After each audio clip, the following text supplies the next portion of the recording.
All right, so today we're going to do a quick walk around the Onetigris hammock tarp shelter tent hot shelter system.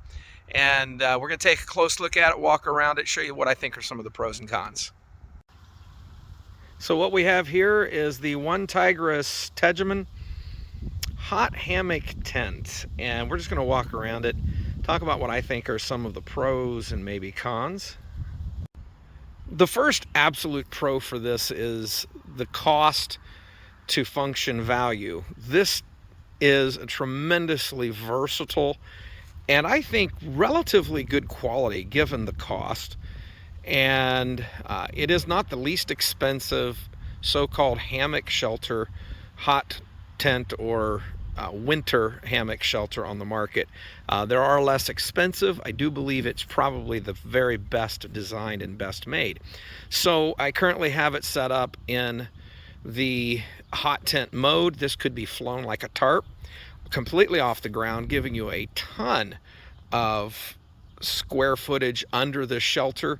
There's already a tremendous amount of room. We'll just give you a quick peek inside. And with the hammock hung, I've got plenty of room in there for a cot. And so, relative ease of use. This sets up pretty easily. I will tell you, I set this up 3 days ago. I did so intentionally because I wanted some adverse weather. So it's been up during rain, snow, and extreme cold, and today it's fairly warm. Unfortunately, today we're burning the stove in it, to just kind of give you a look at its functionality with that stove option. And I've made some mods, made some definite changes. We're going to talk about those. And so, all in all, it's very functional, somewhat easy to set up, and I say that, I give them some grace because ultimately this arrived with absolutely no instructions, and there are no Onetigris links that I could find to instructions on how to actually set this puppy up. And so you're kind of at your own discretion, and I think part of the reason for that is it's really intended to be a tarp system. And it's intended for you to have the liberty to use it in a number of different setups. And so there are a number of ways you can set this up, a number of different ways to use it. So let's take a look at some of the things I noticed while setting it up and why I think those are pros or cons. So right out of the box, what you're going to notice you get is basically the tarp system, some stakes, and you have plenty of these stakes. These are those aluminum, lightweight. I like these as long as you understand how they function and their purpose. They're very versatile and they're very useful and they're lightweight. I'm glad they're included. You're also going to find included some guy lines, and they're not exactly what I would call quality. So the guy lines that come with this tent are a paracord type guy line. In their defense, they are reflective. I like that. What I don't necessarily like about them is the diameter. It's a small diameter. It's about half the size of a 540 if I had to guess. And my biggest gripe, however, is that none of them are the same length. And that's one of my other issues as I set this up, was the inconsistency in the construction. For example, where the guy lines attach to the tarp, you've got these very well reinforced sewn on loops, webbing loops, and I swear I don't think any two of them are the same diameter and opening. And I guess that's just the anal part of me wanting that consistency, but I really would like to have seen more consistency there. It gives me some concern as to quality overall. So again, for the cost, I'm not complaining, I'm just pointing out that could be more consistent. One of the reasons it's an issue is when you're inserting poles or you're inserting sticks that you maybe have gathered from the woods, you need to consider the diameter that's going through the loop and whether or not you have enough room. So in the hot tent mode, I would suggest you need to find you some poles or some sticks from the woods that you can use to set this up to give the tent some rigidity. And I think that's pretty important. So the next design piece, or what I would consider a pro in this, is the zipper. Well, first let me say I'm not overly impressed with the zipper in that it's at best a mid-grade zipper. It's difficult to see it here, but again, one of the things that stood out was some loose stitching. Gives me some concern. But again, for the price, I think the quality, I think this is going to stand up fairly well. So this zipper, the two top zippers are paired so that basically they function with your hammock strap. So as that, it's hard for me to get this, as your hammock strap goes up and down, the zipper actually moves with it. And that's going to allow you to move and hang in your hammock and not damage the zipper. And then at the bottom, the zipper has a second zip, and I can't do this single-handed. So you get in here, and this zipper gives you the option to pull it up and open this for access. I find that when it's fully pitched and there's tension on the tarp, that there's a good deal of tension on that zipper, and you can hear that it's working. It catches sometimes on a rain fly.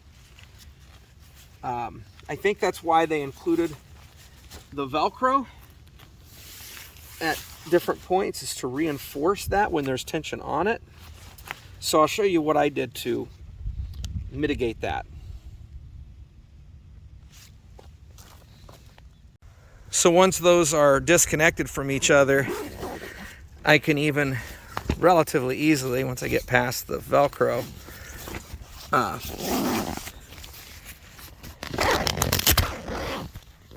zip and unzip this. It's easy enough to get inside, and leaves the door somewhat closed. And this is going to mean less wind access as well when you're coming and going, so you can adjust with ease with a single hand once you get to this point to open and close your entrance. So that's just my thought. It was a modification I made right away so that this made it easier to enter and get out of the tent. So perhaps my favorite thing about the Tegimen is the abundance of space once this thing is pitched. So I'm just going to show you real quickly what I've got in here right now and how much room we really have left.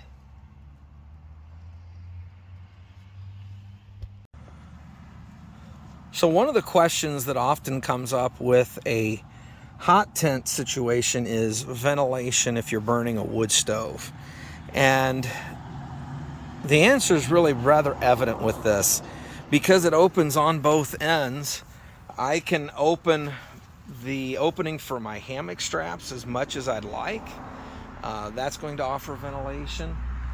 Currently I have my end nearly completely open, and so I'd say this is 2/3 open. I can pull one side in and stake it at the center, and that gives me less opening. I could bring them both in to create less or more ventilation. We also have another stove jack behind the stove, and if I was at all concerned about ventilation, we could certainly open that and have additional ventilation there. So I don't think ventilation's an issue. And the airflow with the snow skirt at the bottom, currently I don't have any debris on it.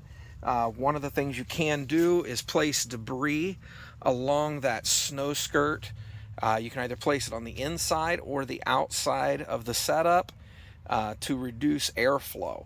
Obviously, if you took that measure, you'd want to be a little more concerned about ventilation, but I think with the material, I don't think that's a serious concern.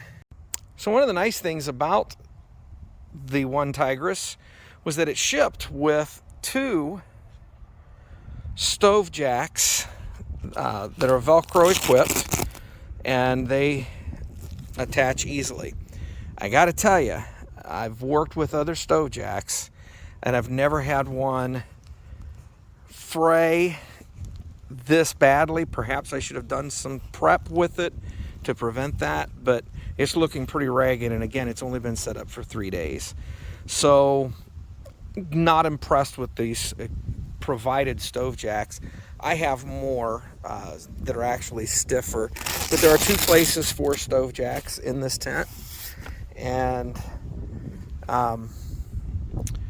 I created a spark arrestor for my stove. There will be another video where I talk about how I built this spark arrestor and why. So I'm open to any setup tips or suggestions anyone might have.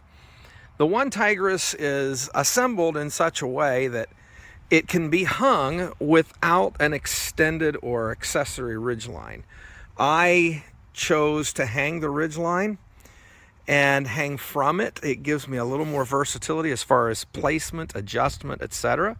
But this is very robustly built with these adjustable straps that have grommets in it for poles. So you could set this up where you don't even have trees. You could simply set a pole through that, or attach there, and then guy line this out and set it up without trees. So a great deal of versatility. I did string a ridgeline, and I like the option of being able to use my prusiks and stretch that nice and tight, and I can also adjust it and set it up with a little more flexibility. So that's my take on that. I was a little disappointed that there's no accommodations for a through pass ridgeline. In other words, I can't take a ridgeline through the center. And I was further disappointed that on the inside, they did not include any loops.